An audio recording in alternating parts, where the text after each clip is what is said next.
you know, well, is government too big or government too small, or are they forgetting about the little people? Or well, I don't want to put on the thoughts in your head, but is there anything in your mind right now that you think that, you know, could make a difference, or should make it a little bit more convenient for people to be able to find where you're at, to even find you to talk to? Because that was one of the hard things. We were looking in phone books 3 or 4 years ago. Who do you even go talk to say that you're in the right place, the right door, to try to even start this search? So there really wasn't anything Convenient to even start. So that was discouraging also. So how many of these other people are out there roaming around and just floundering that don't know how to find that, and had that one day you had not spoke up and said, well, I'm a military advocate, you know, that let me talk to your husband. I can understand your frustration because you're sitting here very frustrated just trying to talk to me, Barbara. Yeah, frustration with the vein out to here is a little bit of frustration, you know. Well, it can be, and I'll be talking to other women like yourself, not in the same position, but had to do the same thing. And that's one of the big things why I even put in for this particular volunteer journalist, because there was so much stuff that I knew in my head and I saw that I wanted to try to get other people get it out there, because you get it out there, somebody will talk about it. Somebody might have a better idea than me and you put together. That's right. You know, and you might start thinking about it. And again, there could be somebody like yourself who's sitting there going, "There's a reason." Fred, didn't you go to Vietnam? Yeah. Yeah. Aren't you doing something about this? Why don't we have a change? Why don't we have blue ID cards? You know, why don't we have this? Why don't we have our veteran benefits? Why don't we have pensions and stuff like that? Why don't we have this stuff? You can say literally, where I work, the company I work for. I won't say their name again, but the company I work for.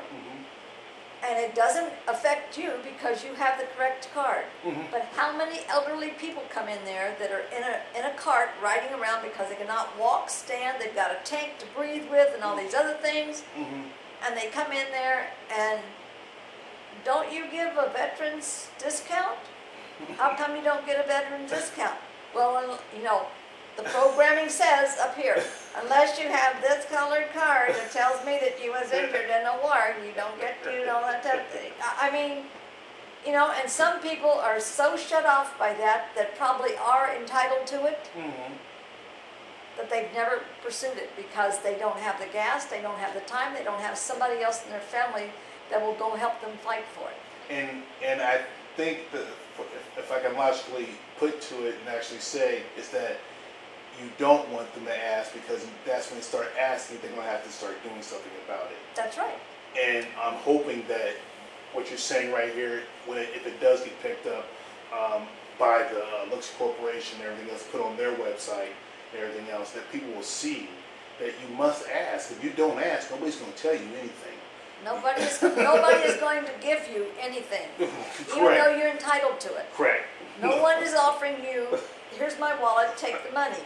No, but if I help put that money there, then I should be entitled to help use part of that money. Correct. And again, he did something that other people didn't do. He said that he would go off and fight for the United States of America, listen to his commander-in-chief, follow these rules and everything else. And the fact is, if I came back broke, you said you would take care of it and fix me. And those are the things that we're trying to get done now, because he's just now feeling it. And I know that some people push past that pain and just deal with it to a certain time period. Or in the very case of us, during the time that the things was diagnosed and taken off of him, we both were very fully employed and fully insured. Well, how many years was that? If that was within a 10-year time span, he was like in his mid-50s. So that's what it took his to begin to show up. And other people, it showed up immediately as soon as they got back. Yeah, and because some people, I'm saying because of maybe how they lived their life once they got back here. I know you were They was a little bit more destructive maybe with their life, with what they did, I mean, so therefore it showed up a lot faster. How they were coping with the nightmares, how they were coping with the depression, how they were coping with the other things, the flashbacks and everything else, how they were coping with that. But you said he came back healthier, exercising, taking pills, controlling his diet, everything else, and that process. And to have the mental capabilities that he had from being a chemist to realize, hey, you don't just listen to a doctor, you use common sense and say, don't do this, don't do this, don't do this, don't do this. Don't do it on an everyday basis. You learn how to meditate, how to get rid of some of your stress to start with. Right? As opposed to just doing it to where your shoulders are up to your ears before the day is over, you know? And if you had anything to say to people out there right now who have to start where you started at, what would you say to them? I would say, even if it takes an argument, you have to do it. Even if you take upsetting your mate, you have to do it.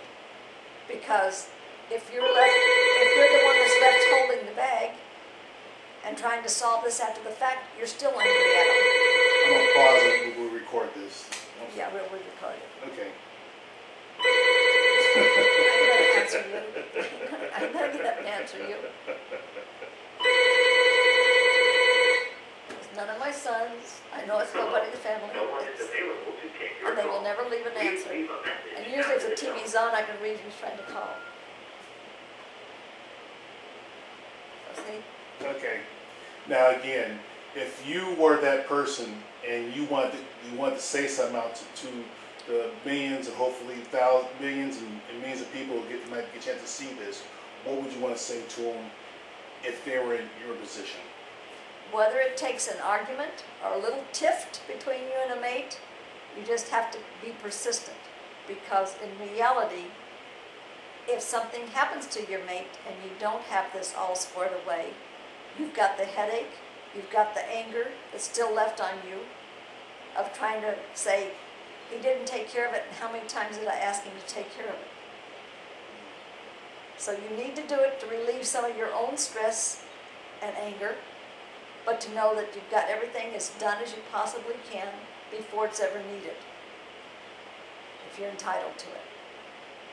We didn't ask for it any time all the other years when we didn't need it. Now is the time that we have to pursue it and say, what we need to have the proof in our hands that we're entitled to it. So come the day, heaven help either one of us or both of us at the same day needs it, that my kids will know where to pick up that piece of paper and know what to go do. Well, Barbara, I want to thank you for your time and everything else. I really appreciate what you went through, and I'm glad that I could be of help with trying to relieve some of the stress of what you went through and everything else. Yeah. I really appreciate your time and thank you again. You're welcome, honey. And then off the record to know that I have 2 granddaughters that's been in the military and been in Afghanistan and Iraq. You know, hey, what is their future going to hold? They better get the paperwork started now. Truthfully, yeah.